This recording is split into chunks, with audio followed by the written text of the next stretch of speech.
नमस्कार दर्शकों, चर्चा में आपका स्वागत है। 17वीं बीपीएससी प्रीलिम्स परीक्षा को लेकर विवाद अभी भी जारी है। मामला कोर्ट में पहुंच गया, सुनवाई भी पूरी हो गई। अदालत ने फैसला रिजर्व रख लिया है। अब इस पर आगे क्या होगा, आज हमारी बातचीत इसी पर होगी।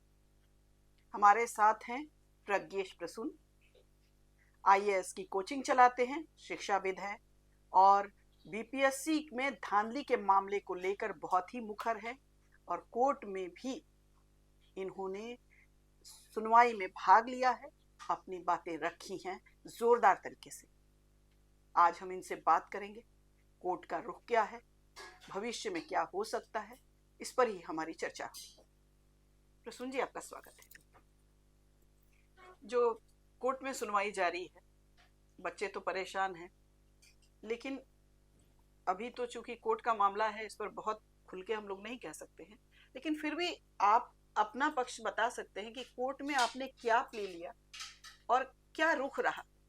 जी, कोर्ट में लगभग सुनवाई 2 दिन लगातार चलती रही एक्टिंग चीफ जस्टिस के बेंच में, और 1.5 दिन तो हम लोगों का पक्ष सुना गया। और ये बहुत ही इंटरेस्टिंग रहा कि एक्टिंग चीफ जस्टिस साहब ने काफ़ी इंटरेस्ट दिखाया इस मामले में। सभी जितने भी मुद्दे थे, सभी मुद्दों को अच्छे से रखा गया, बीपीएससी का पक्ष सुना गया। और यहाँ से जो कुछ मेन वाइटल पॉइंट्स थे, सबसे बड़ा वाइटल पॉइंट था कि बीपीएससी ने एसओपी ब्रीच किया था। तो उस पर बीपीएससी झूठ बोल गई कि नहीं, हमने एसओपी ब्रीच, जैसा ने बोला कि आपने क्या word by word SOP follow किया था, तो वहाँ झूठ बोल गई। कुछ ऐसी चीजें थी जो बीपीएससी खुद बोल रही थी कि इस सारे मिसमैनेजमेंट के पीछे में सभी कुछ कोचिंग वालों का भी हाथ है। जब दस्ता ने पूछा जब कोचिंग वालों का ही हाथ है, तो आपने फिर कोचिंग वालों के साथ मीटिंग क्यों किया? तो कुछ ऐसे मुद्दे, बहुत सारे मुद्दे उठाए। उसके अलावा जो सबसे बड़ी बात है कि जो हमारे सीनियर लॉ एडवोकेट हैं वाईबी के साहब, उन्होंने बहुत अच्छी बात उठाई कि अलग अलग सेंटर से पेपर की जैमर वगैरह काम नहीं कर रहे थे। यहाँ से जो पेपर हम लोग का एक बजे के आसपास लीक हो गया था। अगर जैमर नहीं काम कर रहा है तो ऐसे में कैसे आप इंश्योर कर सकते हैं एग्जामिनेशन की सैंक्टिटी को? बिल्कुल ठीक है। और बच्चे लिखित में कंप्लेन कर रहे हैं, आप देखो जाके, आइडेंटिफिएबल कंप्लेन, मतलब ऐसा नहीं बच्चा तो कोई इन्वेस्टिगेटिंग एजेंसी है नहीं कि वो आपके लिए प्रूफ ला कर देगा। वो आपको भाई लिख के दे रहा है, भाई नाम, आधार कार्ड और एडमिट कार्ड सब देख लिख के दे रहा है। तो जज सब इस बात से सहमत थे। और सबसे बड़ी बात है कि बिहार एसएससी सीजल का परीक्षा 2022 में फर्स्ट शिफ्ट में, यानी 23 नवंबर को वाले शिफ्ट में सेम तरह की घटना हुई थी। During the examination paper leak हो गया था, ऑनलाइन चला गया था। और जो स्टेट गवर्नमेंट और बीएसएससी ने ये डिसीजन लिया कि चूंकि पेपर ऑनलाइन आ गया है, तो वैसे में 1% चांसेस तो है ही कि कहीं ना कहीं इसका मिसयूज हुआ, कोई ना कोई बेनिफिट हुआ, ऐसा उन्होंने पूरी परीक्षा कैंसिल कर दी थी। तो यहाँ पे भी तो वही सेम चीज है। तो एक ही सेम नेचर में, सेम चीज में आप अलग अलग डिसीजन कैसे ले सकते हैं? तो आप फ्लिप फ्लॉप एटीट्यूड तो नहीं ले सकते। तो देखिए, यहाँ से हमें सबसे पहले तो लगता है कि एक इंक्वायरी कमीशन बैठनी चाहिए। इंक्वायरी कमीशन बैठ के एक इंडिपेंडेंट इन्वेस्टिगेशन हो, किस परीक्षा में किस किस किस लेवल पर धांधली हुई, कहाँ कहाँ लोग अनियमितताओं में संलिप्त रहे हैं। दूसरा, प्रश्न पत्र की क्वालिटी को लेके है। प्रश्न पत्र की क्वालिटी 2 लेवल पे, एक तो जो प्रश्नों का स्तर था उसमें कभी काफी विसंगतियां थी। उसके अलावा प्रश्न का जो फॉर्मेटिंग है, फ्रेजिंग है, वो बहुत ही वेग है। प्रश्न सही से पूछे नहीं गए हैं, ऑप्शन सही से फ्रेम नहीं किए गए हैं, ट्रांसलेशन में गलती है, मात्रा में गलती है। तो इतना सब स्टैंडर्ड पेपर आप उस एग्जामिनेशन के लिए, जिस एग्जाम में आप एसडीएम और डीवाईएस की पॉलिसी मेकिंग रोल में लोगों को चुनने जा रहे हैं, तो इट्स बिकम, इस सोच के खाओ कितने नॉन सीरियस है। तो इसको लेके काफी जीरा चली है। सबसे अच्छी बात हुई कि जब हम लोग का हियरिंग खत्म हुआ तो जज साहब ने बोला कि आप लोग अपना रिटर्न सबमिशन दे दीजिए कि आप लोगों का क्या क्या मेन ग्रीवांसेस हैं, और क्वेश्चन का भी अलग से। तो हम लोगों ने सारे पॉइंट्स को समराइज करके दे दिया है, जिसमें हमने सभी पॉइंट्स को हम लोगों ने रखा है। सबसे मुख्य मुद्दा है कि 2 अलग अलग डेट पे एग्जाम होता है, तो रिजल्ट कैसे कंबाइंड आपने प्रिपेयर किया, यही मुद्दा मैंने उठाया था वहाँ पे। जो परसेंटेज का वेरिएशन है, ठीक है, तो उसमें हमने कोई मेथोडोलॉजी फॉलो नहीं किया।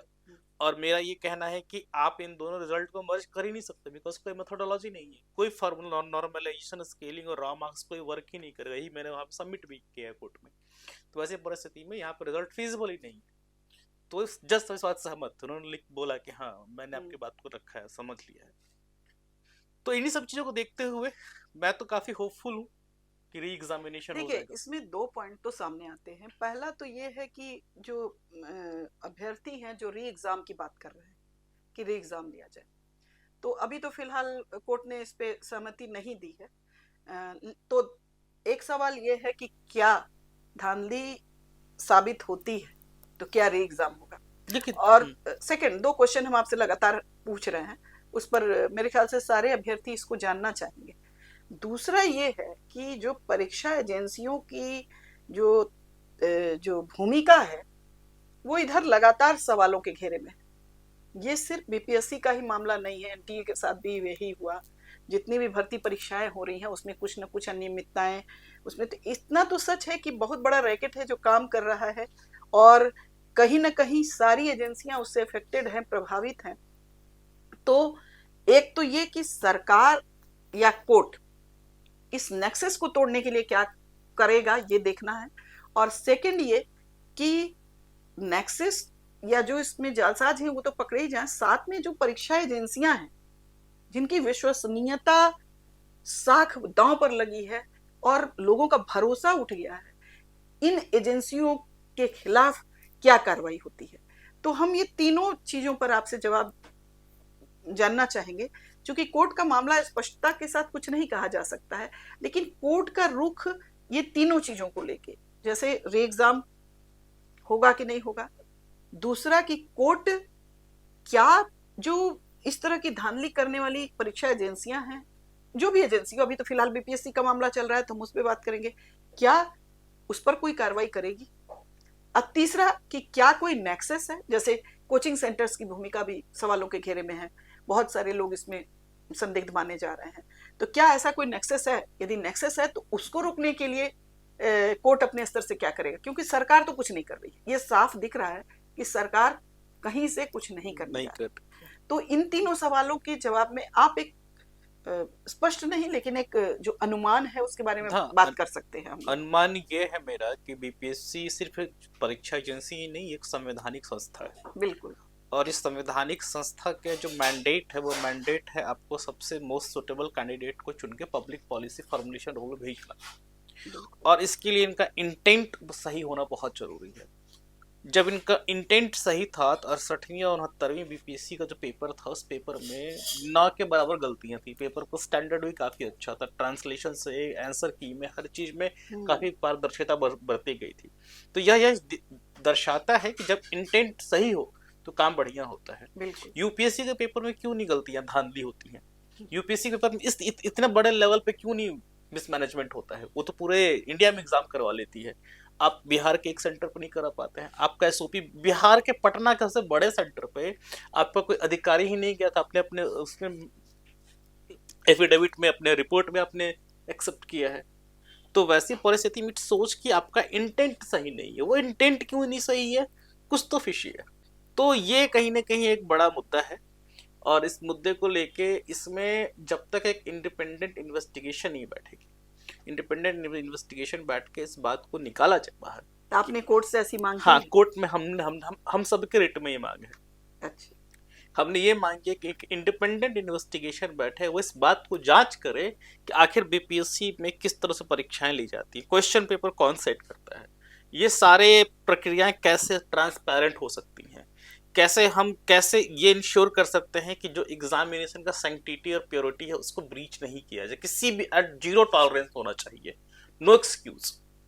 अगर 1% भी होता, अगर एक बच्चा भी अगर आपके प्रोसीजरल लैप्स के कारण क्वालिफाई नहीं कर पाता है तो यह संविधान के मूल्यों का सरासर उल्लंघन है, आर्टिकल 16 का अनुच्छेद 16 का यह उल्लंघन है। तो ये हम लोगों ने मांग रखी है, और ये सिर्फ बिहार की समस्या नहीं है, अब जितने भी स्टेट पीएससीज हैं वो सारे स्टेट पीएससीज में समस्या है। इसके पीछे प्रॉब्लम ये कि स्टेट पीएससी कहीं ना कहीं वहां के लोकल पॉलिटिशियन का उसमें इन्वॉल्वमेंट तो होता ही होता है, कुछ ना कहीं से कुछ ना कुछ कनेक्शंस होते हैं। This is what one of the reason कि सारे स्टेट में भी कुछ दिन पहले का न्यूज आर्टिकल आया था। तो ये एक बहुत बड़ा एंगल है। दूसरी बात है कि आपको we have to bring person with full integrity, जिनकी इंटीग्रिटी बहुत ही इम्पीकेबल हो। तो जैसे हमारे अतुल प्रसाद सर थे, पहले चेयरमैन जस्टिन के पीछे, तो उनका उनका उनका काफी बढ़िया था, उनका उनका टेन्योर काफी पीसफुल रहा है, काफी सेटिस्फाइड, ऐसा लगा था कि बीपीएससी की क्रेडिबिलिटी बहुत बढ़ गई है। तो वैसे में हमें ये जो है इस पे एक गाइडलाइन आनी चाहिए कि हमें वैसे ही लोगों को चेयरमैन बनाया, वैसे ही लोग बीपीएससी के मेंबर्स बनाए जिसका बहुत ही इम्पिकेबल रिकॉर्ड रहा है। बिल्कुल। तो ये सारी सुधार के स्ट्रक्चरल रिफॉर्म की जरूरत है, एक सिस्टेमिक रिफॉर्म की जरूरत है बीपीएससी के अंदर में। बिल्कुल बिल्कुल। तो हम लोग होप कर सकते हैं जी बिल्कुल। हमें मुझे पूरी उम्मीद है, मुझे सिर्फ इसी एग्जाम के लिए नहीं, आगे के सभी एग्जामों के लिए हम मुझे लग रहा है कि डिवीजन बेंच से एक बहुत स्ट्रॉन्ग गाइडलाइन आने वाला है, जिसमें आगे से सभी इस एग्जाम में सुधार होगी, कमेटी बैठेगी, आगे के लिए भी होगा कि बीपीएससी किसी भी कॉस्ट पे आप इसकी प्योरिटी और सैंक्टिटी को ब्रीच नहीं कर सकते। बिल्कुल बिल्कुल। तो प्रसून, हम लोग चर्चा को फिलहाल यहीं विराम देते हैं।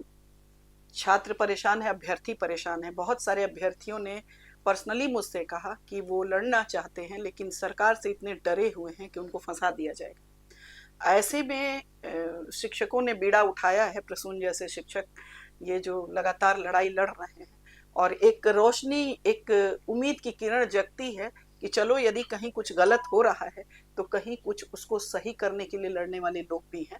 और हम लोग उम्मीद करते हैं कि बीपीएससी अपनी कार्यशैली में सुधार करेगा और कोर्ट भी इस पर संज्ञान लेके और कड़ी से कड़ी कार्रवाई करेगा ताकि इस तरह की घटनाएं दोबारा ना हो। दर्शकों, हमारा ये कार्यक्रम आपको कैसा लगा, अपनी प्रतिक्रिया जरूर दीजिए। हमारे चैनल को लाइक करें, सब्सक्राइब करें और शेयर करें। नमस्कार।